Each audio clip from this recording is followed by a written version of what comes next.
magitan ng prosesong colostomy. Pagkalipas ng 10 taon, kumusta na ang mga ampon sa Malabon Zoo at ano ang mga bagong atraksyon dito? At tampok ang mga obra maestra na nabuo mula sa iba't ibang basura.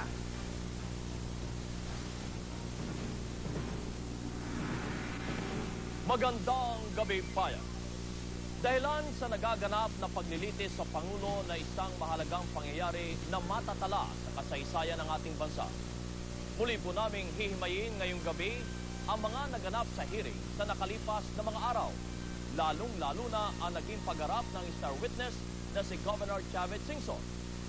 At ngayong gabi din, marahil ngayon lamang po ninyo narinig na may mga sanggol na isinisilang na walang butas ang puwet at paano ito nilulutas ng medisina. At itatampok natin ang mga ampon ng Malabon at kung paano ang mga inaakalang hindi na pwedeng pakinabangang basura ay nagiging obra maestra pa. Makalipas lamang ang patalastas.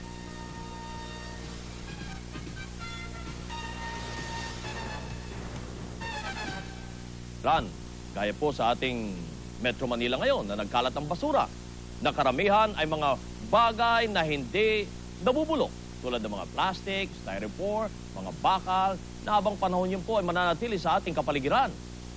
Ang mga nabanggit ay karaniwan ng nire-recycle upang mapakinabang ang pangmuli. At isa dito ay ang mga junk artist na nang dahil sa basura ay nakalika sila ng obra maestra. Kung paano, alamin natin sa report na ito. Lumaking scavenger si Ginoong Romeo Gabriel, 51 taong gulang.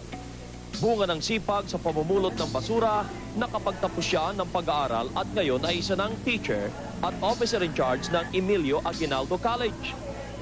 Naging scavenger ako noon.